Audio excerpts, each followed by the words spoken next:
നല്ല ഈസിയും ടേസ്റ്റും ആയിട്ടുള്ള ചിക്കൻ സ്റ്റൂ എങ്ങനെ ഉണ്ടാക്കാം നോക്കാം. അതിന് മുമ്പായിട്ട് എൻ്റെ ചാനൽ ഒന്ന് സബ്സ്ക്രൈബും ലൈക്കും ചെയ്യാൻ മറക്കല്ലേ. 1 കിലോ ചിക്കൻ എടുക്കുക, ക്യാരറ്റ് 1, പൊട്ടാറ്റോ 1, ഇതെല്ലാം ക്യൂബായിട്ട് അരിഞ്ഞിടുക. കുരുമുളക് പൊടി 1 ടീസ്പൂൺ, ഉപ്പ് ആവശ്യത്തിന്, വെള്ളം ഒരു 1/2 കപ്പ് ഒഴിച്ച് നമുക്കതൊന്ന് വേവിച്ചെടുക്കാം. ഇനി വേറെ പാൻ എടുത്ത് ചൂടായ എണ്ണയിലോട്ട് പട്ടയും ഗ്രാമ്പും ഇടുക.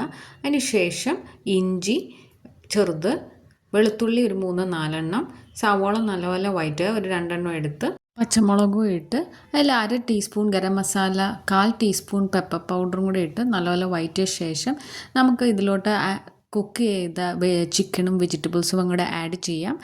ഇനി 2ാം പാലായ കോക്കനട്ട് മിൽക്ക് ഇതിലോട്ട് ഒഴിച്ച് ഒന്ന് തിളപ്പിച്ചെടുക്കാം. ഇതിലോട്ട് കറി ലീവ്സ് ഒഴിച്ച് ഇത് തിളച്ച് വന്ന ശേഷം നമുക്ക് 1ാം പാലിൽ തേങ്ങാപ്പാലും കൂടെ ഒഴിച്ച് സ്റ്റൗ ഓഫ് ചെയ്യാം. ഇതിലോട്ട് റോസ്റ്റ് ചെയ്ത റൈസിനും കാഷ്യൂസും ഇട്ട് നമുക്ക് ചെറിയ പുളിക്കായിട്ട് 1 ടീസ്പൂൺ വിനീഗറും ഒഴിച്ച് സെർവിങ് പ്ലേറ്റിലോട്ട് സെർവ് ചെയ്യാം. അപ്പോൾ എൻ്റെ ചാനൽ ഒന്ന് സബ്സ്ക്രൈബും ലൈക്ക് ചെയ്യാം.